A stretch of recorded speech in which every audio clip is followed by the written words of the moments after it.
সুখান 6 বছৰ বয়সৰ পৰাই দাসত্ব কৰি অহা সুখানৰ বুকুত আজি মাক দেউতাকৰ প্ৰতি থকা মমতাকণ শ্ৰদ্ধাভক্তিকণ হেৰাই গৈছে।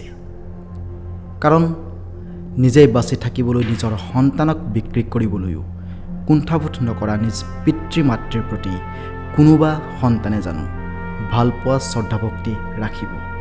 ইয়াৰ উপৰিও সুখানৰ একোৱেই মনত নাই। বাপেকৰ নাম, মাকৰ নাম, কোন গাঁৱত সুখানহঁতৰ ঘৰ আছিল, এই সকলোবোৰেই পাহৰি গ'ল সুখানে বিচাৰি যোৱাৰ কথাও কিন্তু নাভাবে। কাৰণ ক'ত বিচাৰিব, কাক বিচাৰিব? তথাপিও বায়েকহঁতলৈ আৰু ককাইক ভাইকেইটালৈ সুখানৰ গধূলিৰ অস্পষ্ট পোহৰ কণৰ দৰে মনত পৰি থাকে। কিন্তু তথাপিও সুখানৰ উপায় নাই। আজি হয়তো ইতিহাসে গতি সলোৱাৰ দিন। এই ক্ষেত্ৰত অকল সুখানৰেই নহয়, আৰু বহুতো নিৰুপায় মানুহৰ ভাগ্যলিপি নিৰ্দিষ্ট হোৱাৰ দিন, যিসকলৰ মাজত আছে লাইলিন আৰু অৰুণাব। নমস্কাৰ, আপোনাৰ সকলোকে আড্ডা মেজ ইউটিউব চেনেলটোলৈ স্বাগতম জনাইছোঁ।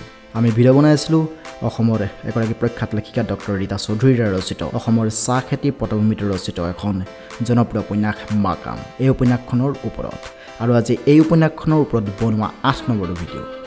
আশা কৰিছোঁ আপোনালোকে এই উপন্যাসখনৰ ভিডিঅ'সমূহ চাই ভাল পাইছে, গতিকে আজিৰ ভিডিঅ'টো আপোনালোকে ভাল পাব। আশা থাকিল আপোনালোকে যদি আজি ভিডিঅ'টো চাই ভাল পায় তেতিয়াহ'লে ভিডিঅ'টো লাইক কৰিবলৈ নাপাহৰিব, তাৰ লগতে ভিডিঅ'টো শ্বেয়াৰ কৰি দিব, আৰু আপোনালোকে আমাৰ চেনেলটো ছাবস্ক্ৰাইব কৰিবলৈ নাপাহৰিব। আৰু তাৰ লগতে ভিডিঅ'ৰ তলত থকা কমেণ্ট বক্সত আপোনালোকে জনাবলৈ নাপাহৰিব যে ভিডিঅ'টো চাই কেনেকুৱা পালে। গতিকে আহক আজি আমি মাকাম উপন্যাসখনৰ 8 নম্বৰ ভিডিঅ'টো আৰম্ভ কৰোঁ।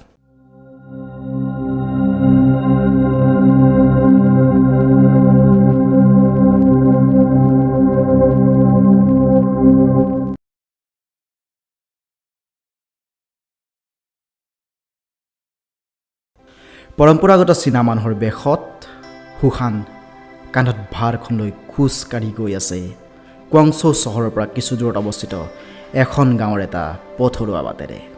লগত গৈ আছে আন এজন দাস হুয়েন। ঘামত তিতি আছে সিহঁতৰ যৌৱনৰ দুৱাৰদলিত ভৰি দিয়া আতিল শৰীৰ। কপালত আছে এটা এটাকৈ, দুয়োটাৰে কপালত 4চকীয়া পুৰা দাগ। কাৰণ সেইটো হৈছে সিহঁতৰ মালিকৰ অধিকাৰৰ চিহ্ন। সুখানহঁতক এই দাগটোৱে এতিয়া একো অসুবিধাৰ সৃষ্টি নকৰে, কিন্তু সিহঁতি আজিও পাহৰিব নোৱাৰে সেই ভয়াৱহ দুপৰীয়াটোৰ কথা। অসহনীয় যন্ত্ৰণাত চটফটাই উঠিছিল হুয়েন। চিঞৰি চিঞৰি কান্দিছিল। ভয়, হতাশা আৰু যন্ত্ৰণাই বিধ্বস্ত কৰি তোলা সুখানৰ অকণমানি বুকুখন কাৰো লগত ভগাই ল'ব নোৱাৰা দুখত ভাগি যাব খুজিছিল। তাক সহায় কৰিব পৰা মানুহ কোনো নাছিল। কাৰণ সেইদিনা তাৰ কপালত মালিকৰ মানুহে তপত লোহাৰৰ 4চকীয়া শলাডালৰ মূৰটো সুখানৰ কপালত বহুৱাই দিছিল। এতিয়া অৱশ্যে সুখান মালিকৰ বিশ্বাসী হৈ পৰিছে। অকল মাংস ব্যৱসায়ীয়ে একমাত্ৰ ব্যৱসায় হৈ থকা নাই সুখানৰ মালিকৰ। অন্য ব্যৱসায়ীৰ লগত কানিৰ ব্যৱসায়ী প্ৰধান হৈ পৰিছে সুখানৰ মালিকৰ। লগতে মালিকৰ কানি ব্যৱসায়ৰ লগত সুখানহঁতি জড়িত হৈ পৰাৰ বাবে বহুতো নজনা কথাই সুখানহঁতি জানিছে, লগতে শিকিও পেলাইছে। কুৱাংচৌৱে সুখানহঁতক ৰোমাঞ্চিত কৰি তোলে। কাৰণ কুৱাংচৌ বন্দৰ বিচিত্ৰ জীৱনেৰে ভৰপূৰ। দেশী বিদেশী বিভিন্ন জাহাজ স্কুনাৰে ভৰি থাকে এই বন্দৰটো। সানহঁতি সেই দেশবোৰৰ কথা কল্পনা কৰিবলৈ চেষ্টা কৰে। আৰু বন্দৰটোত কোৱা মিশ্ৰিত অদ্ভুত ভাষাটো সুখানে ক'বলৈ শিকিছে। কিন্তু হুয়েনৰ সম্পূৰ্ণ ওলোটা। তাৰ আগ্ৰহ নথকাৰ বাবে একো শিকিব পৰা নাই। হুয়েন হয়তো অলপ ডাঙৰ হোৱাৰ পৰাহে দাসত্ব কৰিবলৈ আহিছিল, সেইবাবে সি মন মাৰি থাকে। কিন্তু সি যেতিয়া অসম পাবহি, তাৰ জীৱনত এটা সৰু কিন্তু ভাল লগা আৰু তাৰ পিছত এটা বেয়া লগা কাহিনীৰ বিষয়ে আপোনালোকে জানিবলৈ পাব। ইয়াৰ বাবে আপোনালোকে মাকামৰ পিছৰ এপিছ'ড চাব লাগিব। সুখানৰ কিন্তু কাম শিকাৰ হেঁপাহ আছে।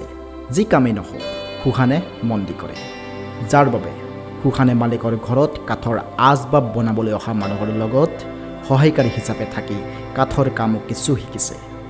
কিন্তু সেই বিদ্যাৰে এই বিশাল চীন দেশৰ কঠিন ঠাইত এজন দাসে নিজাকৈ জীয়াই থকাটো সম্ভৱ নহয় বুলি সুহানে জানে পলাই যোৱাৰ কথাও ভাবিব নোৱাৰে এই সানহতি কাৰণ ভাল জীৱনৰ কোনো নিশ্চয়তা এই চীনদেশত নাই কিন্তু এই বাস্তৱিক জীৱনৰ অভিজ্ঞতাৰ পৰাই সুহানহতি মুক্তিৰ আশাত সপোন দেখিবলৈ আৰম্ভ কৰিলে হয় সুহানহতি পলাই বেলেগ দেশলৈ গুচি যাব ঠাইডোখৰৰ নাম হৈছে প্ৰিন্স অফ ৱেলছ আইলেণ্ড আগতে সুহান আৰু সুহানৰ দৰে দাসবোৰে কাহানিও নাম নুশুনা আৰু নেদেখা এখন নতুন ঠাই হান আৰু য়েনে এদিন এখন বজাৰত এজন চহকী মানুহৰ কথাত পতিয়ন গৈ হান আৰু হানহঁতৰ দৰে মানুহবোৰে চীন দেশ ত্যাগ কৰি নতুন ঠাই প্ৰিন্স অফ ৱেলছলৈ যোৱাৰ সিদ্ধান্ত লৈ পেলালে গতিকে চহকী মানুহজনে কোৱা কথামতেই সকলোৱে চীনৰ গোলামী জীৱন ত্যাগ কৰি মানুহজনৰ লগত ওলাল কাৰণ সকলোৰে এটা হেঁপাহ আছে যে দাসত্ব জীৱন শেষ কৰি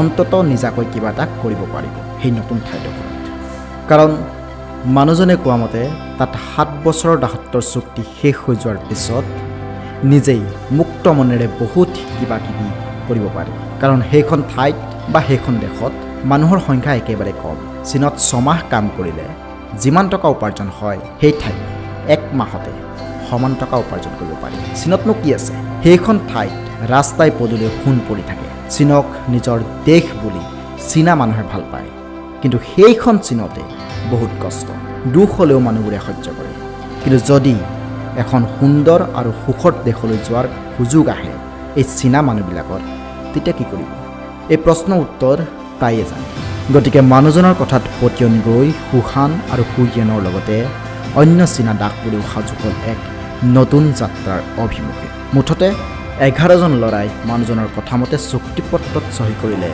নতুন ঠাইলৈ যোৱাৰ হেঁপাহে নতুন ঠাইৰ সৈতে চিনাকি হোৱাৰ মানসিক